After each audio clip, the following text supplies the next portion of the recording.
నువ్వు కావాలనుకున్నప్పుడు నీతులు చెప్పావనుకో, ఈ ప్రపంచంలో నీకన్నా దద్దమ్మ ఇంకెవరూ ఉండరు. ఆగు.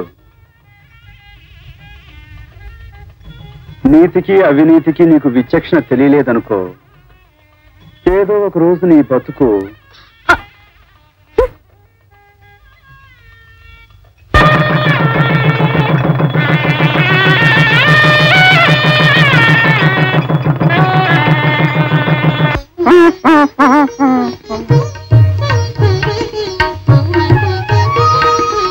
నీ పేరు చెప్తే గానీ లోపలికి రానివ్వు. పేరు చెప్పమ్మా. కృష్ణవేణి. అమ్మాయికి తాను అక్షరం పలకదమ్మా, తాకు బదులు తా పలుకుతుంది. అసలు పేరు కృష్ణవేణి. మీ ఆయన పేరు? ఆయన పేరు నా పేరు నేను చెప్తాను, కనకారావు. తంతారావు.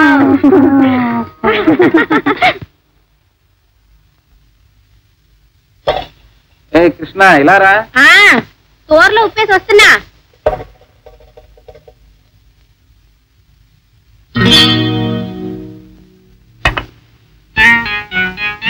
ఏమిటండి ఎత్తుతుంటున్నారు? ఓహో, మీ తలజోడు లేకపోతే తల్లి తనపడవా? ఇదిగో మీ పత్తులోనే ఉందిగా.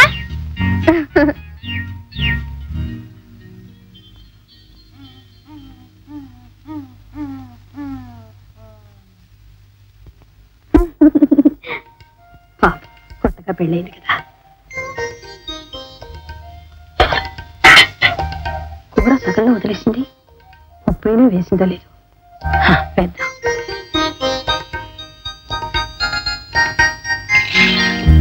కొత్తగా పెళ్ళై వచ్చిన పిల్ల వంటగదిలో ఉండగా కనీసం కూరలో ఉప్పైనా వేసే సహాయం కూడా చేయకపోతే ఎలాగండి?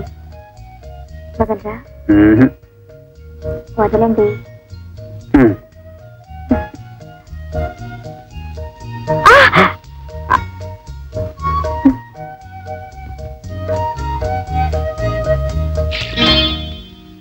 నేను వంట చేస్తే మీకు మీ తమ్ముళ్ళకి నచ్చదు. నేనెక్కడ కళ్ళనీళ్లు పెట్టుకుంటానోనని మీరు తినేస్తుంటారు. కొత్త కోడలతో వంట చేయించాను, ఈవేళైనా తృప్తిగా భోంచేయండి. నీ వడ్డంలోనే చాలా అందం ఉంది జానకి.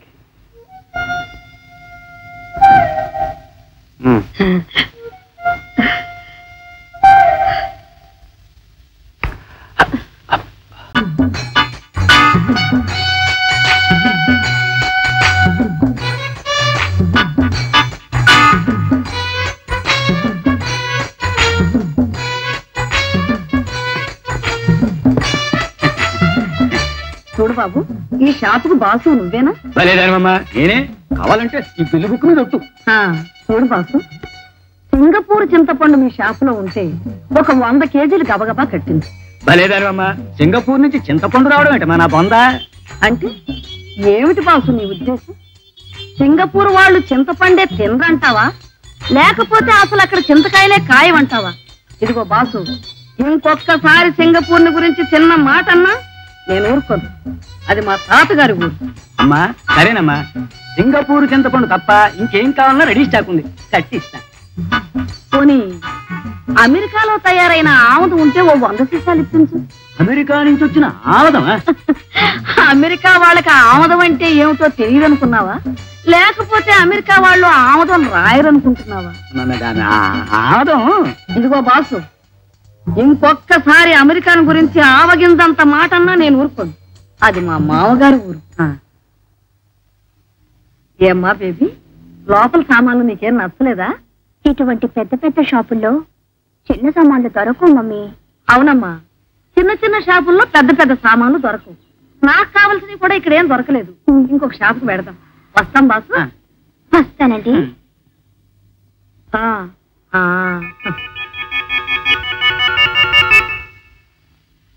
ఆడోళ్ళు ఇద్దరు మీకు బాగా ఆనందం రాశారండి. ఇది లేదే, లేకపోవటం ఏమిటి? లోపలికి వెళ్ళేటప్పుడు మామూలుగా వెళ్ళింది, బయటకు వచ్చేటప్పుడు కడుపుతో వచ్చింది.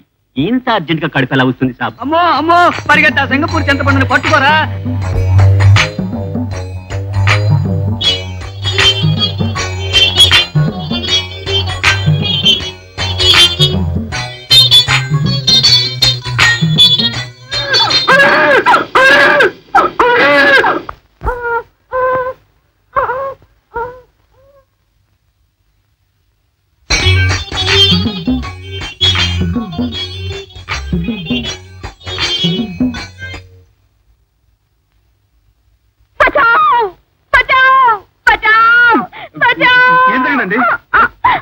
డెలివరీ చేసుకోవడానికి డెలివరీ హాస్పిటల్ వెళ్తుంటే ఈ రౌడీ విధానం వెంటబడుతున్నాడు.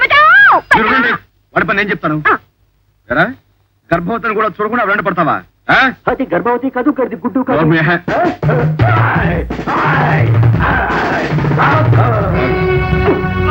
అమ్మాజీ, అమ్మాజీ, అయ్యో అమ్మాజీ, అయ్యో పుట్టిన దేశంలో గర్భవతులకు కూడా రక్షణ లేదా గాంధీ?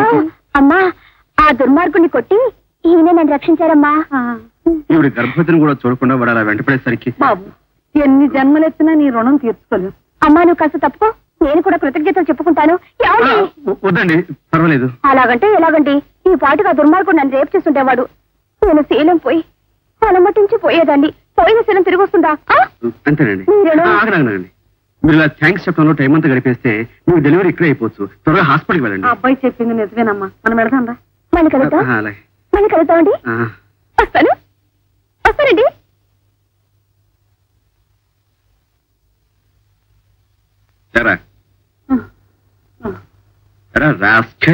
నాకు కొడితే దున్నపోతలా ఉన్నావు, ఒక నిండు తులాలు వెంట పడతావురా?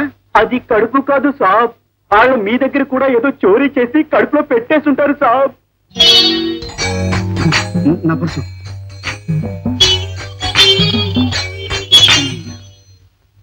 నన్నే బాల్తో కుట్టించారే.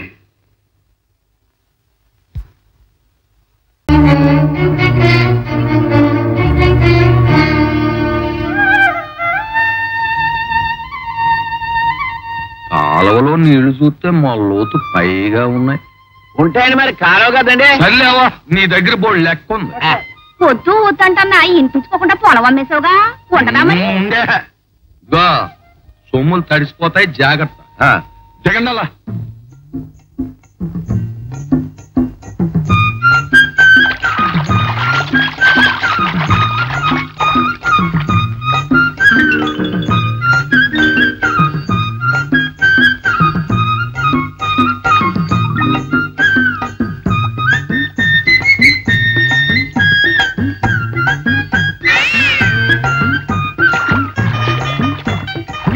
అలా నిలబడిపోయారు, దిగండి అలా.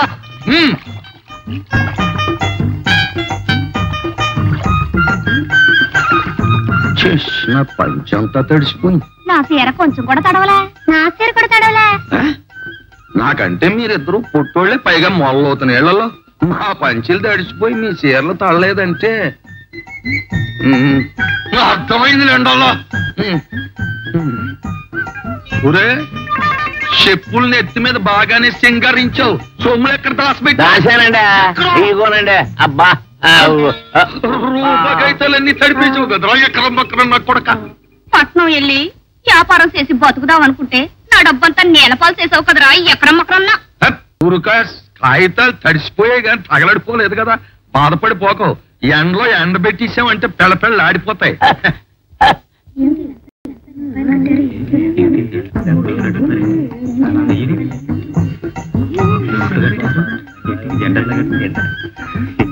ఈ నోటి ఎవరు ముద్ర కొట్టాడు కానండి, ఆడికి దండం పెట్టాలండి. ఎడతావు నీదంతా ఈ చిత్రమైన వేదాంతం. చెవులు ఎందుకున్నాయి రా చెత్తనా కొడక అంటే చుట్ట ముక్కలు దాచుకోవడానికి అంటావు. కాళ్ళు ఎందుకు ఇచ్చాడు రా నాటునా కొడక అంటే సారా కొట్టుకు నడిచి వెళ్ళడానికి అంటావు. ఎకరం మకరం నా కొడక ఊదు.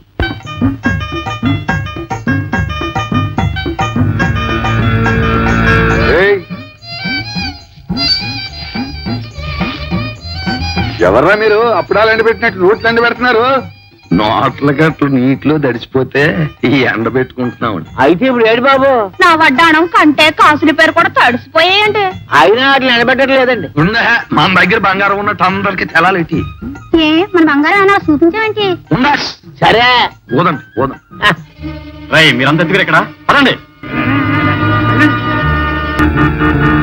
అరే, ఆ నోట్లు సొమ్ములు మూట కట్టి ఉండరా. ఎందుకండి, మీరు ఎండ పెడతారా అండి? లోన్మయ్యి, ఈ వీధిలో ఆరబెట్టడానికి వీలేదు. ఇది తమదండి బాబు. అవును, ఈ వీధి ఈ ఊరు మొత్తం అంతా నాదే. భలే ఆశగా ఆడతారండి. ఈ ఊరు గవర్నమెంట్ ఎవరిదని నాకు తెలుసండి. గవర్నమెంట్ అంటే ఎవరైనా పైతు నా కొడక, నేనే గవర్నమెంట్ ని. అయ్యి బాబు, గవర్నమెంట్ అంటే మీరండి. ఇంకా అదేదో హైదరాబాద్ లోనే ఎక్కడో ఉంటుంది అనుకుంటున్నానండి. ఇలా గోరమేసాలు పెంచుకుని గాళ్ళలుంగి కట్టుకుని ఇది రమ్మడి తిరుగుద్ది అనుకోలేదండి. గాళ్ళలుంగి గవర్నమెంట్ దండం పెట్టుకో. నువ్వు ఎట్లా కొడక ఎట్లా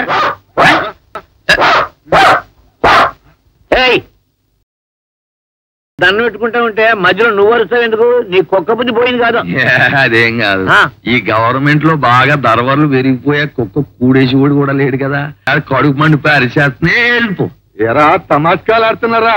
మర్యాదగా సొమ్ములోకపోతే మీ తోళ్లు వలిచేస్తాను, జాగ్రత్త. ఇది ఎక్కడెక్కరం మకరం గొడవండి బాబు.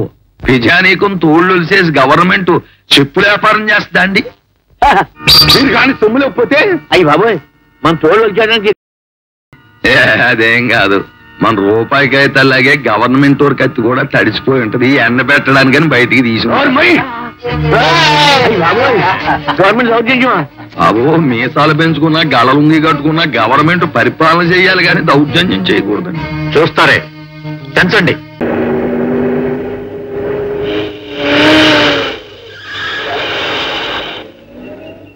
చూడమ్మా ముసలి చింతామణి, అసలు నగల మూట నువ్వు కాజేసి ఈ దొంగ నగల మూట నాకు అందేలా చేస్తావా? ఇదిగో ఇందులో ఉడకేసిన గుగ్గిళ్ళున్నాయి, అవి తింటూ దిగి నడిచిపోమ్మా. ఆవిడ్ని దింపితే నేను దిగిపోతాను. తప్పమ్మా, అదెలా కుదురుతుంది నాగశిరోమణి? ఏమిటి? నువ్వు నోర్ముయ్.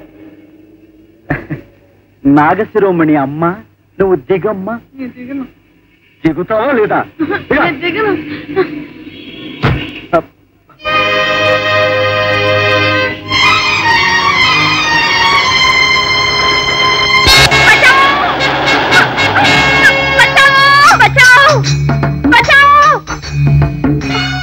నీ మాయలతో మా ఇంట్లో వాళ్ళను మోసం చేసి నన్ను వెంగళపని చేస్తావా? నేను తలుచుకున్నానంటే నేను రేప్ చేస్తాను. ఎవరు చెప్పుకుంటావు? నీ బాబుకు చెప్పుకుంటావా? ఏం చేస్తావు? రేప్ చేస్తావు?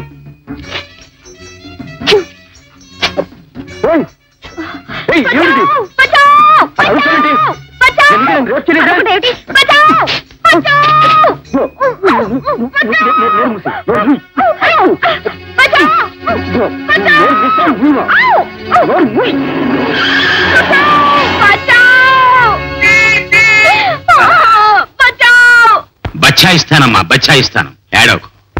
నేను బంధాలు తెంచేసుకొని పాలయోగినిలా బతుకుతుంటే భగవద్గీత బోధించమని నన్ను పిలిచి నన్ను నన్ను అర్థమైందమ్మా, ఇంకేం చెప్పక్కర్లేదు, నాకు అర్థమైపోయింది. అసలే దేశం చాలా క్లిష్ట పరిస్థితుల్లో ఉంది ఇప్పుడు. ఒక ఆడపిల్లని అవుట్డోర్ కి తీసుకొచ్చి మానభంగం చేస్తావా? సార్, నిజంలో తెలుసు కూడా మీ ఇష్టం వచ్చిన మాట్లాడుతున్నారు. ఇది భక్తులు కదండి, నెంబర్ 1 కిలాడి. అయితే మాత్రం రేప్ చేసి పారేస్తావా? ఈ అమ్మాయి గబ్బర్ సింగ్ మేనగోళ్ళు కావచ్చు, పూలందేవి పిన్నమ్మ కూతురు కావచ్చు, అంత మాత్రాన్ని రేప్ చేసి పారేస్తావా? ఇప్పుడు రేప్ చేయి చూస్తాను, రేప్ చేయి చూస్తాను. నేను ఇవి తీసుకొచ్చింది అందుకోసం కదండి. మరెందుకోసం తీసుకొచ్చావు?